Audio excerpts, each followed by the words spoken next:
Hey, what's up, guys? Welcome back to another episode of Greg's Gains, where I'm teaching you guys how to grow physically, mentally, and spiritually. Today, we're going to be talking about meditation. Now, this is probably my second favorite topic in the whole world. Yeah, I know that's a big statement, but this helped me go from not knowing who I was, not knowing what I wanted, not knowing how to control myself or my emotions or the things I thought about, to being able to consciously bring my awareness to a point where I'm now teaching others about it. So meditation can do a lot, and we'll hop right into it. But first I want to tell you guys how I learned to meditate. Now, I learned to meditate through YouTube. I actually didn't know how to meditate at that time. I just thought you put on some, ding, music, and then you just tried to think about nothing. Well, I'm here to tell you that is absolutely wrong, and you will waste 6 to 8 months of your life meditating wrong if you do that. Personal experience. So, and by the way, that's what I'm trying to help you guys with, is not going through the trials and errors that I went through, and being able to just start out fresh. So for 6 to 8 months, I meditated, and all I did was try to take away the thoughts and not think about anything. And I struggled a lot. I mean, I did it every single morning for a long, long time before I realized what meditation was. And meditation is actually becoming consciously aware of your thoughts. You're not trying to eliminate those thoughts. You're trying to grab those thoughts and think about it. So if something happened during the day, and say you got a flat tire and it pissed you off and you just couldn't let it go, meditation allows you to go into your subconscious and think, why did that piss me off? You sit there and you're like, well, it pissed me off because I wasn't expecting it. It pissed me off because now I had to pay for something. It pissed me off because it took time out of my day, or it hindered what I was trying to do. And then you're like, why am I still feeling these feelings from something that happened in the past? So you don't get rid of the thought. You think about it. You go through the thought, and you process it until you become at peace with the action or behavior that happened, or situation that you were put in, or the words that were said, or whatever it may be. So you're not trying to get rid of your thoughts. You're trying to dig deeper into your thoughts of why you're thinking the way you're thinking. So we'll jump into it. So I kind of got into it a little early, but it's okay, no worries. So we're gonna get into the do's, the things that you do while meditating. These are very important, and I'm hoping that you can learn from it, but not take it so seriously. None of this is super serious. We're all about just meditation. You want to look, you don't have to sit like this guy, but you want to look like that guy, because he looks calm. He looks peaceful. Terrible drawing, you can just tell me. So first thing is, we do want to stay seated. So being seated in meditation is probably one of the most important things, that you're not moving around, you're not getting up, you're not standing, because then you have to be tense, you have to be flexing muscles, you have to be doing whatever you have to be doing to do things that you could do seated. When you're in a seated position, you're obviously not engaging a whole lot of muscles. You're able to relax yourself and move forward with the meditation. Do have a timer. Personal experience, I've fallen asleep early in the morning meditating. My body obviously said you need more sleep. So if you do fall asleep during meditation, just know that you're lacking sleep and your body's trying to get you to sleep more. But that's besides the point. The point is to set a timer so you don't fall asleep. I've fallen asleep early in the morning and forgot to go to work. So don't do that. So set a timer. Stay seated, set a timer. Do avoid interruptions. Now, this isn't a super big one, but try to pick a time a place and an area that you can meditate without interruptions. If you know your brother has, homework to do on the computer in your room, that's essentially an office, then make sure you're not meditating at the time he normally does that. Not personal experience, but my brother doesn't do his homework. So do find a quiet place. Now, this can mean all sorts of stuff. So obviously, don't meditate in the kitchen while your mom's cooking dinner. It's going to be loud. You're not going to be able to focus, and your mom's probably going to tell you to get out. So, go to your bedroom after, dark, or right early in the morning, or, even go outside. I love being outside to meditate. I think it brings, your more connected self to the meditation. So that's my favorite quiet place. That's why I'm out here. Now we're going to get into the don'ts of meditation. There's a ton of these, there's actually, take that back. There's not a ton of these, but the ones you should stay away from are very important. So don't judge your experience. So for my 6 to 8 months that I meditated for, I meditated wrongly, I guess, if that's a word. I didn't judge myself for doing that for 6 to 8 months. I said, oh, well, I've been doing it wrong. Let's correct that and do it right. So don't judge your experience. If you sit down and, for the first 6 months, you can't do it. Say you can't ease your thoughts. You can't go through your thoughts and collect them and assess them and then move them on. That's okay. Keep doing it. Don't judge your experience. Everyone's going to be different. Everyone's going to have a different feeling for it. Everyone's going to have a different experience. Everyone's going to, have different ways of doing it, different ways of sitting, different music they want to do it to, different. Maybe someone wants to do it in silence. Don't judge your experience.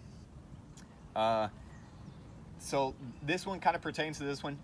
Don't worry if you are interrupted. So as I was saying, try to avoid interruptions. But if, you're doing it early in the morning and your mom thinks you're not awake yet and she runs in your room, she's like, hey, wake up. And you're like, I'm meditating, I'm already awake. Thank you though. Don't worry about it. Deal with that situation. Go right back to, being with yourself and your thoughts. And then don't compare your experiences. So I started going to this meditation class and everyone else there, was able to be so still and never open their eyes and, could walk and meditate. I had a pretty big, struggle with learning how to do that. So meditation isn't always with your eyes closed. Meditation can be with your eyes open. Meditation is just the connection from, the outer world to now. So basically meditation is bringing yourself into the present, and your breath. Meditation, is the bridge from your, outer experience to your inner experience. So you breathe and connect with your inner self through your breath to create meditation. But anyways, off topic, sorry. Don't compare your experiences. So when you can't walk and meditate, or, you can't be still, or you can't sit like others, or you don't get the same experience, don't beat yourself up about it. It's okay. It's a practice. That's the one thing that I had to understand, is that you're not gonna be, Zen like your very first day. A lot of people actually meditate to reach enlightenment. And enlightenment is being able to be in the present moment of every second of the day. That would mean that you would have to, be in the moment 18,000 times a day, which is just absurd. You're not going to be able to do that unless you are freaking the Dalai Lama, or whatever his name is, Buddha. Meditation is nothing of, I know monks and Buddhists and all them, they meditate. Meditation has no spiritual connection with any religion. It is simply a practice that you can do on your own to help with these. So we'll get into the whys. Why do we meditate?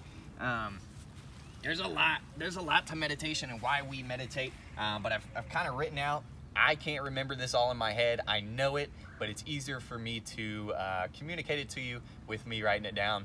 Just who I am. Sorry if that bothers you. So stress reduction. Obviously, meditation helps you reduce stress.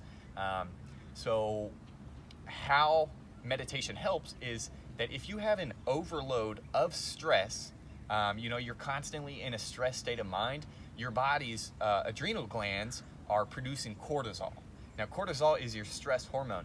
An overproduction of cortisol can actually decrease your brain cognitive function, so essentially making you more ignorant. It decreases your immune health. So whenever you get sick, or you always have a cold, or you always have allergies, you can actually reduce this by reducing the inflammation response, aka stress, in your body. And then it affects other organs, like your pancreas can't produce certain enzymes, your kidneys can't filter out certain bacteria, etc. And it goes on. So stress reduction, we meditate because it helps us not be so stressed out. Reduce anxiety. So this is something new that I learned about anxiety. I struggle with anxiety. Sorry, I'm like ranting on. I had a cup of coffee before this. So this is something new that I learned about. Go into my last video. Don't smoke cigarettes and throw your butts, Dalton. I'll pick that up later. Anxiety is a cognitive state connected to the inability to regulate an emotional response to a perceived threat. Meditation can increase one's cognitive ability to regulate emotions. So, anxiety is us being not capable of dealing with the situation or our fears in front of us that we perceive as threats. You might have anxiety about going to a job interview. You're so ready, you're ready to get the job, and then you're on your way there and you're like, oh man, I'm starting to feel anxious. You're starting to sweat, your cortisol levels are going up, you're increasing your heart rate and your blood pressure, and we can decrease this by meditation, connecting to your breath and becoming conscious with the present moment. So anxiety is fear of the future moments that we don't know about. So when you meditate, you're just connecting to the present moment and realizing that we're right here, right now. There's nothing to worry about. So that gets on to our next one. This promotes emotional health. So through meditation, you can actually,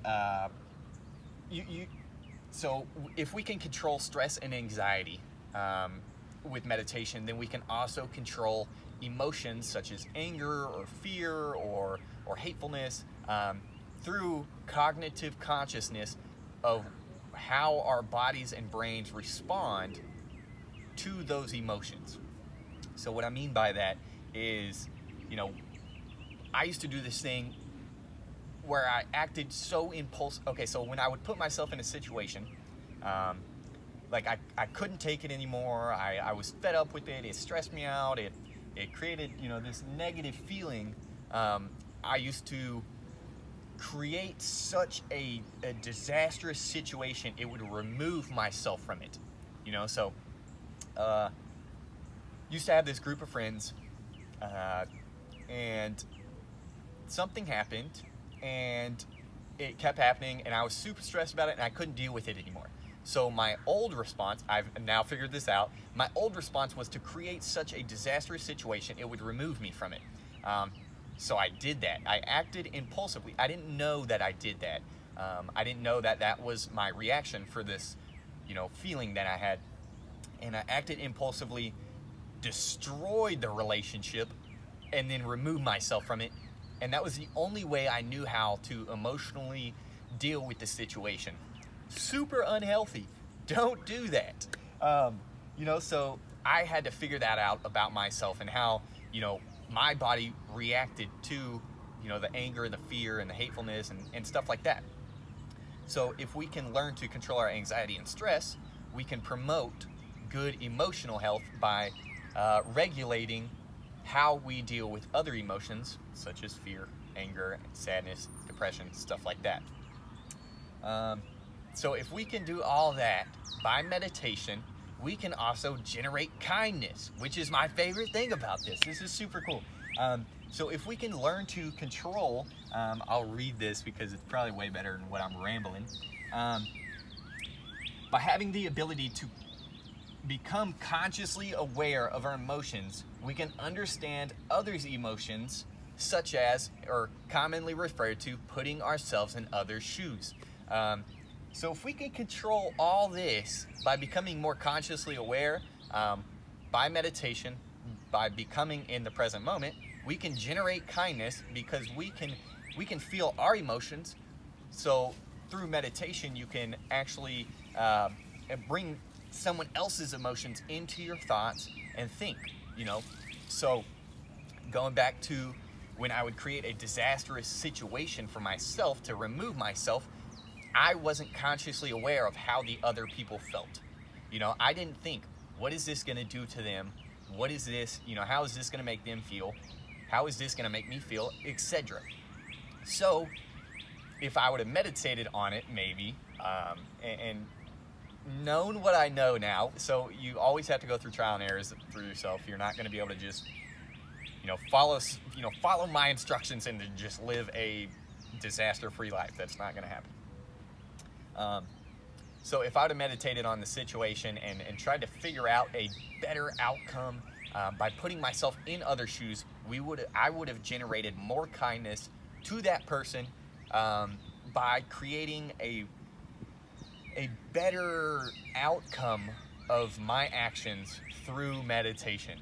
Meditation, remember, is not getting rid of thoughts, but having those thoughts come to you, figuring out why you feel that way, how you're going to deal with that, and then executing on that action. So if we can be more kind by meditating, you better get your ass down on the floor in a crisscross position and ohm your way to death. Not really. So, don't listen to me. Sometimes I just get off the rails, too much coffee. And then there's my favorite, enhancing self-awareness. So this is really cool. Self-awareness was something that I lacked until I was about 18 years old. From that point, until I was 18, I wasn't consciously aware of my actions, my behaviors, what I was putting in my body, what I was saying, what I was doing, who I was hanging out with, what I was spending my free time doing. I wasn't consciously aware of the lifestyle that I was living because I had no self-awareness. So self-awareness is going on a inner exploration of one's subconscious mind, because we are physical and spiritual beings, which I think that we've gotten so far away from. We've gotten away from our true nature, with being stimulated all the time. I mean, with cell phones and TVs and computers and being busy all the time and having these anxieties and these thoughts. And basically what we can do to increase our self-awareness is by eliminating the mind chatter going on. So all this going on in your mind, we can eliminate a lot of those thoughts and a lot of those feelings and a lot of those subconscious effects on our body by meditating. And so, boy, that's a lot to benefit from just sitting here. You literally, there is no specific way you have to meditate. Now, there are do's and don'ts, but there are no staple rules to meditation. This is exactly how I meditate. I sit here just like this, straight up and down, shoulders are back, I'm relaxing, I relax my eyebrows, my forehead, I'm just breathing and being present in the moment. If I were to meditate right now, I would, you could probably hear it. The birds chirping, the waves moving, the trees blowing and brushing together, the different types of birds. Okay, so that's how you become consciously aware. You know, in those couple of seconds, I forgot I was videoing. Honestly, I was just trying to become consciously aware of my surroundings and what's going on in my life. So, meditation isn't taking everything away. It's becoming aware of what is here, and what is in your mind and what you're thinking of. So I'm not going to drag this on too long. I know my last video was like 30 minutes. If you want to check that out, it's about the digestive system.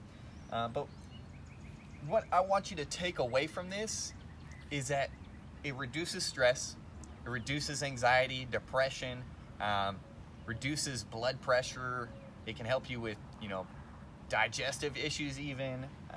Check out my last video. It enhances your self-awareness, so you might not even be aware that you're doing something bad. Meditation might bring that to you, maybe, who knows. And then generates kindness. If you can do something and practice something that helps you be more kind to people, I don't know what else to tell you that's better.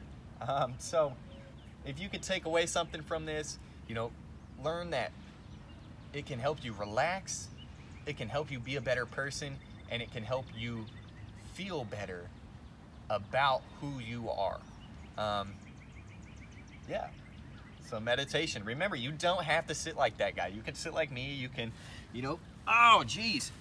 I've been sitting like that for too long. You can, sit like this. You can, you can sit in a chair. You can do whatever makes you comfortable. Remember that meditation isn't about following a set of rules. It's about connecting with the present moment through your breath. We're spiritual and physical beings, and we've gotten very far away from our true nature. So try to get connected with your true self again through meditation. It might enhance your life. Hope you guys enjoyed this episode, and I will see you next time. If you have any comments, questions, or concerns, leave them in the comments below. Hit that subscribe button or share with a friend. I would much appreciate it. Thank you guys for tuning in, and I'll catch you next time.